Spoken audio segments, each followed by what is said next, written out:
much in a scupper. You're controlling the boat with your knee straps and your hips still, but you're doing almost everything with the counter steering.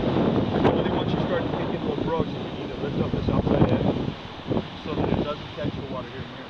If you're side surfing, and like on these other boats, the Prowlers and the Tridents, they're so much sharper on the nose that the water will catch it.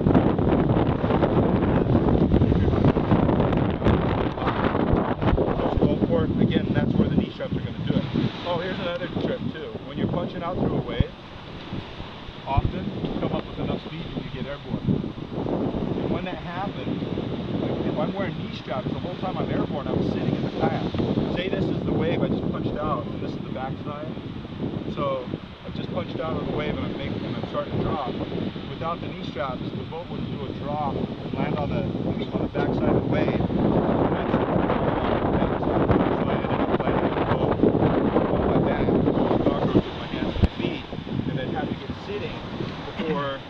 And paddling before I could make it up the next wave phase. Connected to, so you want to be sparking.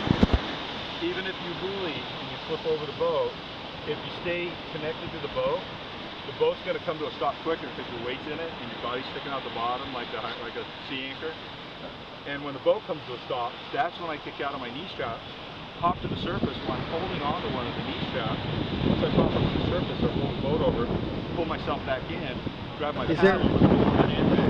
Yeah, well, you gotta show what it's like, and you gotta be good at surfing a scupper if you're ever gonna do a camping trip, because getting to shore can be through big surf. We did the Enomoto on the kayak. It was like 6 to 8 foot bases on 2 to 3 foot boulders. So you had to be on top of the boat when you were coming up the rocks, not the other way around.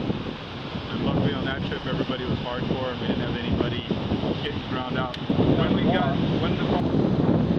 And so the paddler's in the water pulling the boat. So if you're right-handed, you're going to be standing on this side of the boat, holding on to the nose. When that paddler starts to pull and he grabs on the hair on the side and starts shoving it and throwing his butt in, the other guy's standing on the stern of the boat, and you're running down the rocks, pushing the stern of the boat, trying to give him that extra momentum to punch through the wave. So as he's sitting in the boat, I'm still running behind him as long as I can get purchase on the rock, and I'm getting deeper and deeper in the water, and I'm just pushing on the stern of the boat trying to get him momentum, so that when he comes in the wave phase, it's literally punch out and come out the backside. I always said that surfing with the rudder was cheating, which it is, because with the rudder system you no longer have to use the paddle, because when you step on the pedal, the rudder turns. So if I'm dropping down a wave, just step on the pedal and I'm already trimming out. In my wave lift, which is the orange boat over there, it's got such a V nose that if I tried to just make the drop, normally a flat bottom boat like this one right here is going to make the drop. Once it gets into the flat, that's where you're going to bottom turn, just like a surfboard. The wave catches up and now you're up at the bottom and you start working the bottom. With the rudder system, you don't have to really do the bottom turn. My boat was difficult to try to drive it through the trough into the flat. So when I'm at the top of it, as soon as I start to release, I throw my boat into a turn with the rudder, and I already start working the wave energy at that point.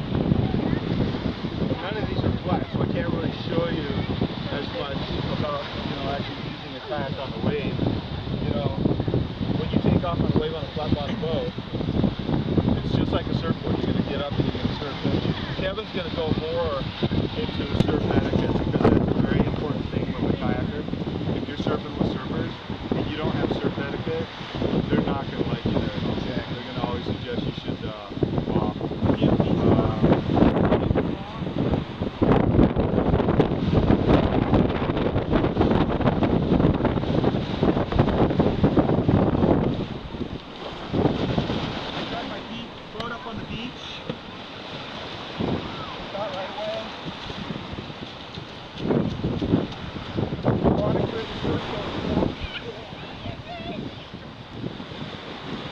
My boat's got a lanyard, which is part of my leash system. I also use a lanyard to help me get the boat up and down.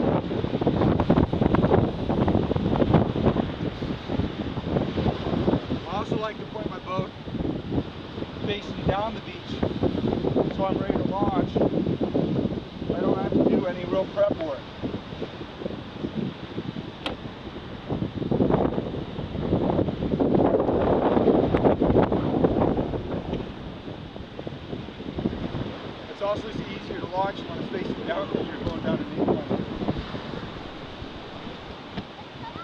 Now when you're in a double, obviously it's going to be a lot more complicated. You're probably best having your person in the front, pulling the boat into the water, and then the back person's going to hold on the back, keep it pointed right into the waves. The front person's going to get in quick. And then when they get their paddle in their hand, and you say go, they're going to start to paddle, and you're going to throw yourself in the boat, get your feet around, pick up your paddle and join them, rest out. But the back person is going to control the boat, pointing the boat into the surf while the front person is getting in the boat and ready. Landing in a double is extremely important. That as soon as you hit the beach, the front person jumps out, runs up and grabs the nose while the rear person's getting out. As soon as their weight's out of the boat, the front person starts dragging it up the beach. When the stern comes up to the back person, they grab the rear handle and help the front person get the boat further up the beach. But it's all about controlling your boat anytime you're near the surf zone, because you can't, you know, San Souci, even here, there's going to be kids all over the place, and you just got to make sure you don't hurt anybody. Yeah, kids will run down and look at your boat as you're launching, so they're going to be right next to you. So it's real important to practice getting off and on the beach as efficiently as possible. Any questions? Any comments? So we should all go surf now.